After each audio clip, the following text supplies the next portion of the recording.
Hey you guys, it's Gabrielle Carolina from the Mod Podge Bookshelf, and you are back in my mailbox. Welcome. I'm filming this in February, early February, so I bet it's gonna be up like April 3rd or something. I don't know.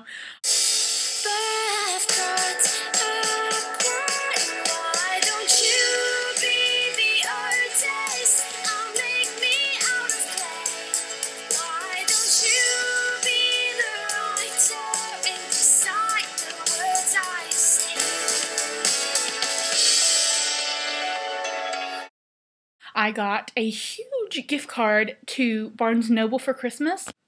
So to begin with, I bought the 2012 Guide to Literary Agents and the 2012 Children's Writers and Illustrators Market, written by Chuck Sambucino. That's a cool name. That could be like a mobster name. I'm Sambucino. And on to books.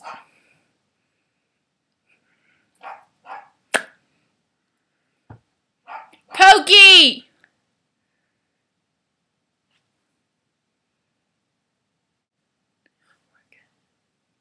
Juliet Immortal is about the classic Romeo and Juliet story, except that Juliet did not die.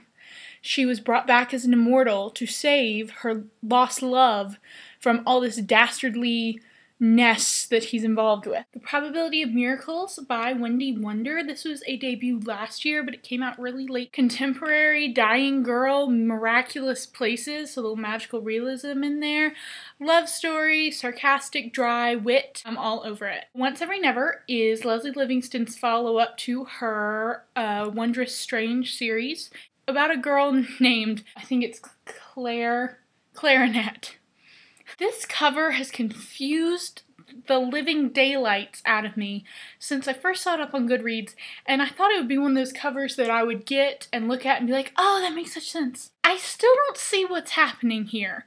Her arms don't look connected properly to her body, and her hair's nice, but it looks way too big for her tiny head. And what is this blue? Is this a mirror? Is it glass? Seriously, what's wrong with her body?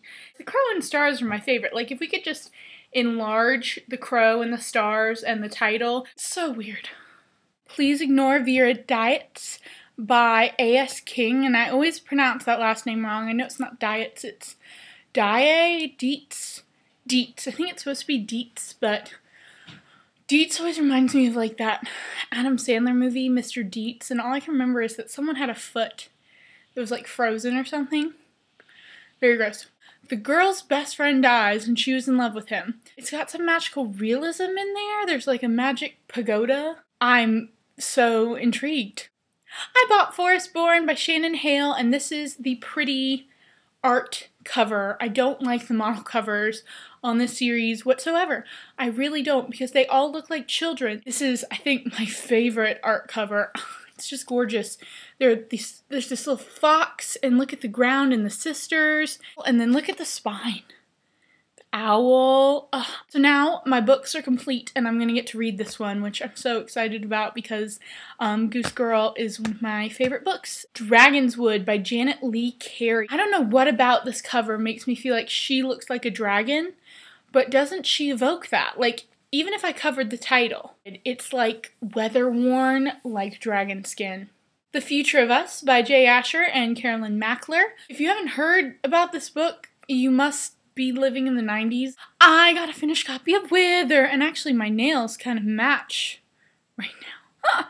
Wither was the first arc I ever got. When I got Fever at ALA, I really felt like I'd come full circle. And look at them, so pretty together. The Fault in Our Stars by John Green. I was trying to describe it to my mother actually earlier today, and I kept saying The Fault in Our Stars. She's like, now Faulkner. I'm like, what? Well, is it the author, like Faulkner? I'm like, where are you hearing Faulkner? It's John Green. What am I hearing? I said, The Fault in Our Stars. She's like, The Fault in Our Stars. I'm like, yes, not Faulkner Stars. A Million Suns by Beth Revis, which is the sequel to Across the Universe. Holla! Finally! Inside the screen there is a little book, and inside the little book there is a little screen. Inside the little screen there is a little book, and inside the little book there is a little screen. Inside the little screen there is a little tiny, tiny little book, and inside the little tiny book there is a little screen.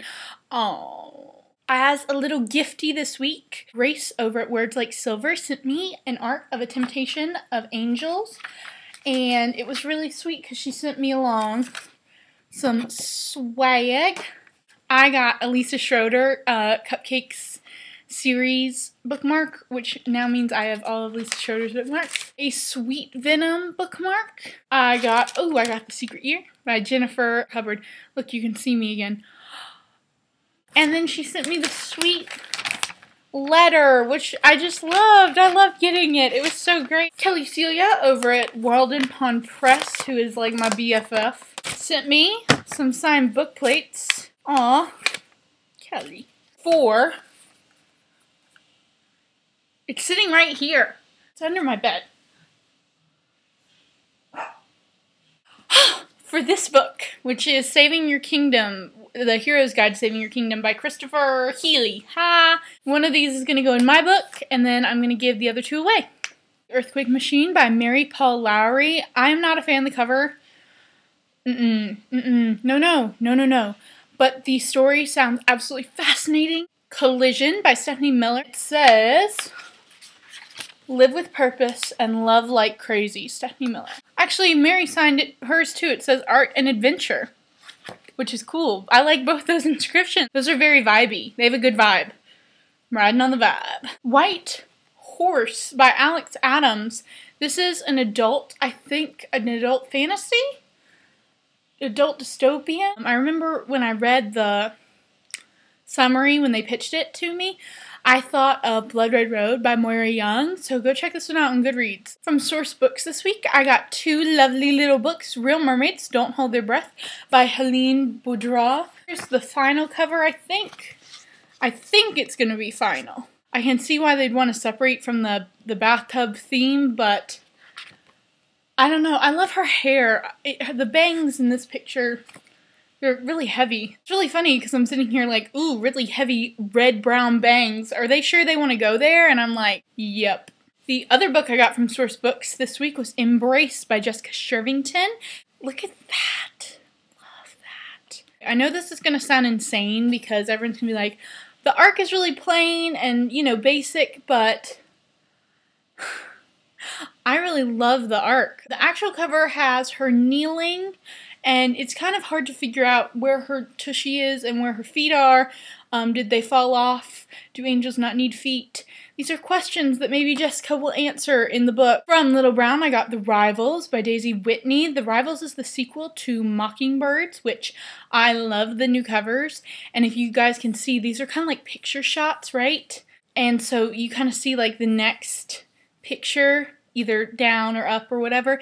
So it's like a whole collage, like a student yearbook, which is really smart, especially if they keep publishing Daisy's books. I got a little mini package of awesome from Random House this week, which includes two 2012 debuts that I didn't get to pick up at ALA. And then this book right here, which is Spirit's Princess, is Esther Friesner's newest princess novel, which her books are kind of like Carolyn Meyer's books, except they have a little bit more magical realism in them. Cross My Heart by Sasha Gould is a historical fiction that kind of reminds me of Libba Bray's Gemma Doyle series, and it's set in Venice. Starters by Lissa Price is a dystopian, and the cover is embossed and foiled. So obviously they think they've got something special here, so we'll have to read and find out. And I got two finished copies from Harper this week, one of which is Everneath by Brody Ashton, which is one of the very first books I ever added on Goodreads, and this cover is one of my favorite covers ever. I love the dress. I don't love the model's face. She's too perfect, but you can see she's just kind of too perfect. Just too perfect. You know what I mean. And I got The Cabinet of Earths by Ann Nesbet, which is another 2012 debut I bet you haven't heard about because it's a middle grade novel, and I've been waiting for this one quite the while as well. Hooray! You won't believe me when I say it, but IMMs always tire me out. Having to talk about all the books so long. I have the worst job ever. History of awful, soul-fulfilling jobs. So I really hope you guys enjoyed this IMM installment. I hope I have some good news to share with you guys soon. Bye!